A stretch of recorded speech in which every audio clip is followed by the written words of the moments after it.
Joe Murphy, a former National Hockey League player, should have been enjoying a comfortable retirement. He was a former first-round draft pick, the first collegiate hockey player ever picked first overall, who won the Stanley Cup with the Edmonton Oilers in 1990 and had a lucrative 15-year professional career. But when he was seen a couple of years back, he wasn't living in a house or an apartment complex anymore. In Kenora, Ontario, he was homeless and destitute. Joe's story is clearly heartbreaking. He is a player who was on top of the hockey world as a teenager, won a Stanley Cup and made millions of dollars in the world's greatest hockey league for more than a decade. So tracing his precipitous fall from those heights was riveting. Who was Joe Murphy? Joseph Patrick Murphy, born October 16, 1967, is a retired professional hockey player from Canada who was selected first overall in the NHL entry draft in 1986. Murphy won the Calder Cup and the NCAA championships before making his NHL debut.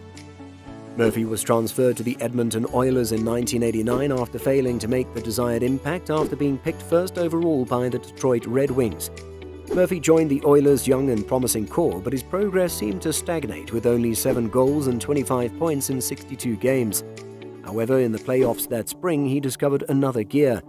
Murphy was put on a line with Adam Graves and Martin Chelinas, called the Kid Line by coach John Muckler, where he had remarkable success, putting up 14 points in 22 postseason games and providing solid secondary scoring for the Oilers en route to a Stanley Cup victory over the Boston Bruins.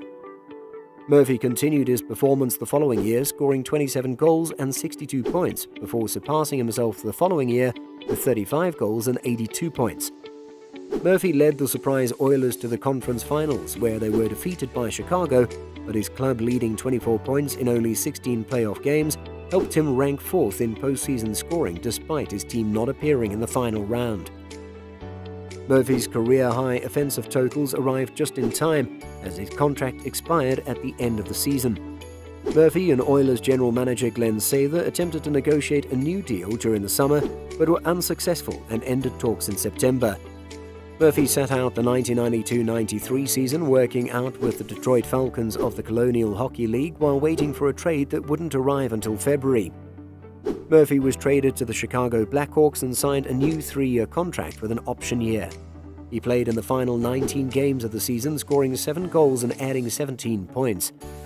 Murphy had 31 goals and 70 points in his first full season with the Blackhawks in 1993-94, which proved to be his greatest year with the team.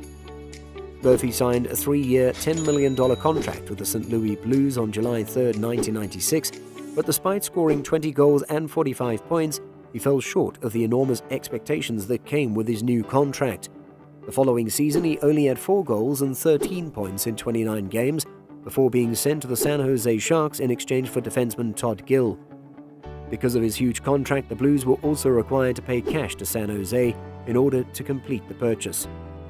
Murphy rebounded with the Sharks, scoring 9 points in 10 games before leading the team with 25 goals and 48 points the following year. Despite his success, he left the squad as a free agent in the off-season after failing to locate a suitable replacement. The turning point. If anyone familiar with Murphy's background could pinpoint one incident that transformed his life for the worst, it would be an incident that occurred on January 9, 1991. At the moment, Murphy's Edmonton Oilers were facing the Detroit Red Wings, who had chosen him in 1986.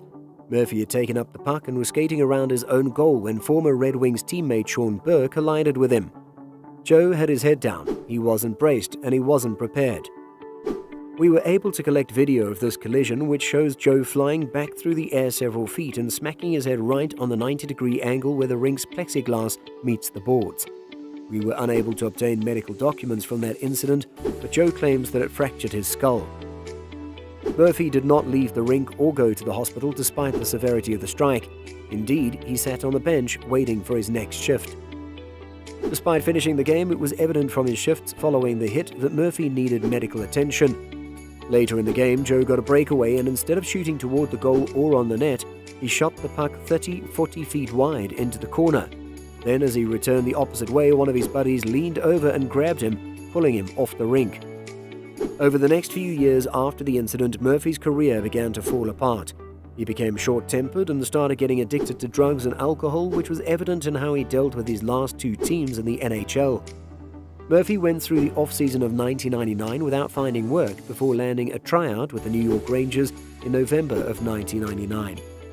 Rangers general manager Neil Smith was Adirondacks GM when Murphy played for the club, so the two had some history.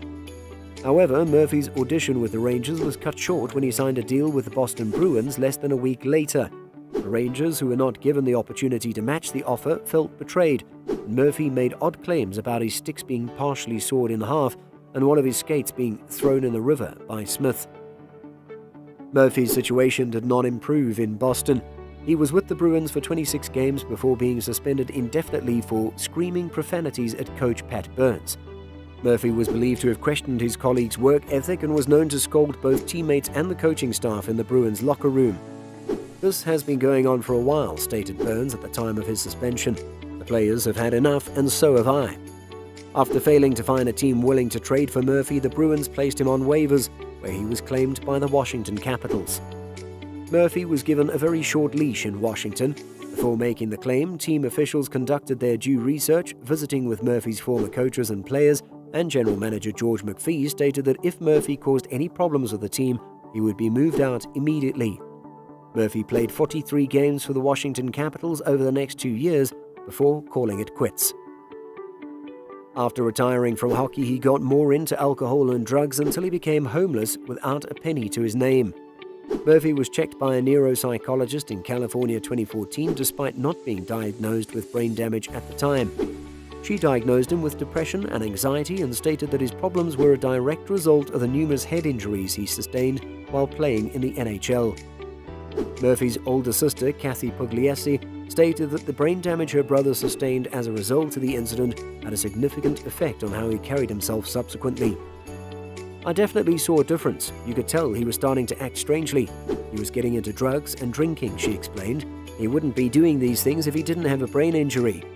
Murphy was far from the only player to self-medicate with drink and narcotics.